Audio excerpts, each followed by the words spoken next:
Hello, હું doctor Mayur Makpara, mother care hospital and IVF centre Keshod. હું doctor Mayuri મેઘપરા. આજે આપણે વાત કરશું કે પ્રેગ્નન્ટ લેડીને કોમન ક્વેશ્ચન હોય કે મને બાળક ફરકવાનું ક્યારથી ખબર પડે, બાળકની મૂવમેન્ટ ક્યારથી ફીલ થાય? જનરલી પ્રેગ્નન્સીની અંદર બાળક ફરકવાનું 5 મહિનાનું બાળક થાય, એટલે કે 20 અઠવાડિયાનું બાળક થાય ત્યારે જનરલી મોસ્ટ ઓફને ફરકવાની ખબર પડવા માંડતી હોય છે. પણ ઘણીવાર 15 દિવસનું વેરિએશન હોય. અમુક પેશન્ટ પતલું હોય તો એને 15 દિવસ વહેલી ખબર પડવા માંડે, અને ઘણું વજનવાળું ઓબેસ પેશન્ટ હોય તો એને ઘણીવાર 10-15 દિવસ મોડું ફરકવાનું ખબર પડે. અને ઘણીવાર બાળક ઉથમું હોય, પગ નીચે હોય, બ્રિજ પોઝિશનમાં હોય તો ઘણીવાર 10-15 દિવસ બાળક ફરકવાનું મોડું ખબર પડે. અને જ્યારે બીજી અથવા ત્રીજી ડિલિવરી હોય ત્યારે ઘણીવાર બાળક ફરકવાની મુવમેન્ટ ઘણીવાર વહેલી ફીલ થવા માંડે, કેમ કે એને ઓલરેડી આગળની ડિલિવરીનો એક્સપિરિયન્સ હોય છે કે બાળક કઈ રીતના ફરકે છે. પણ 5 મહિને ઓલમોસ્ટ એવો સમય છે કે જ્યારે ફરકવાની ખબર પડવા માંડતી હોય. પણ મેક્સિમમ 6 મહિના સુધી, એટલે કે 24 અઠવાડિયા સુધીમાં ફરકવાની શરૂઆત થઈ જ જવી જોઈએ. પૂરા દિવસ દરમિયાન કેટલી વખત બાળક ફરકવું જોઈએ? 5 મહિના પછી જ્યારે બાળકની ફરકવાની મુવમેન્ટ ચાલુ થઈ જાય એના પછી આખા દિવસમાં ઓછામાં ઓછું 10 વખત ફરકવું જોઈએ. બાળક ફરકવાની ચેક કરવા માટેની 2 મેથડ છે. એક તો એ રીતે બી ચેક કરી શકાય કે સવારે 9 વાગ્યાથી લઈ અને સાંજે 9 વાગ્યા સુધીમાં જો 10 મુવમેન્ટ થઈ જાય તો એ ઓકે કહેવાય. અને બીજી મેથડ છે કે ખોરાક લીધા પછીની કલાકમાં, માનો કે સવારે 8 વાગે ખોરાક લીધો હોય તો 8 થી 9 વાગ્યાની વચ્ચે 3 વખત બાળક હલી જવું જોઈએ.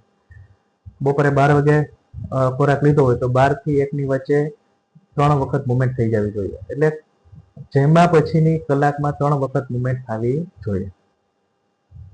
ઘણી વખત ઘણા ટાઈમ 7-8 કલાકથી બાળક ના ફેરકવું હોય તો શું કરવું જોઈએ? જો બાળક ફરકવું બહુ જ જરૂરી છે પ્રેગ્નન્સીમાં.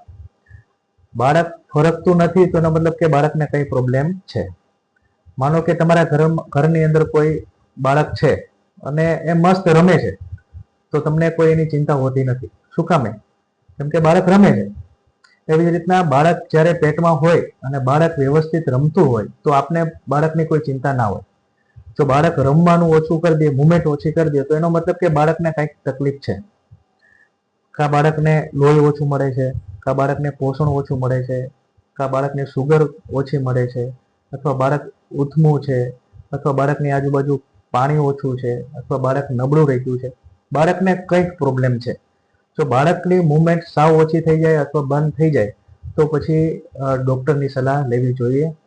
કેમ કે ઘણીવાર બાળક ફરકવાનું સાવ મુવમેન્ટ બંધ થાય અને એના પછી ઘણીવાર 24 થી 48 કલાક પછી બાળકના ધબકારા પેટમાં બંધ થવાની શક્યતા હોય, એટલે કે બાળક પેટમાં જ એક્સપાયર થવાની શક્યતા હોય. એટલે ડૉક્ટરની સલાહ લેવી જરૂરી છે. ઘરે પણ તમે જો લાંબો સમય સુધી બાળક ના ફેરકવું હોય તો ઘરે તમે 1 ગ્લાસ નારિયેળ પાણી પીધું અથવા લીંબુ શરબત પી અથવા કોઈ જ્યુસ પી અને ગળેલી વસ્તુ ખાય, ડાબા પડખે સૂઈ અને પેટ ઉપર હાથ રાખી અને બાળકની મુવમેન્ટ ચેક કરવાની. અને જો કલાક 1.5 કલાકમાં જો બાળકની મુવમેન્ટ ના થાય તો તમે તમારા ડૉક્ટરની સલાહ લેવી ખૂબ જ જરૂરી છે.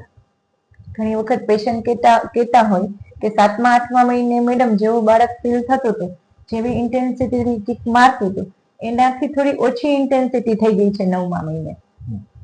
એનું કારણ છે જેમ બાળકનો વિકાસ થતો જાય એમ બાળકને શક્તિ ડેવલપ થાય, તાકાત ડેવલપ થાય.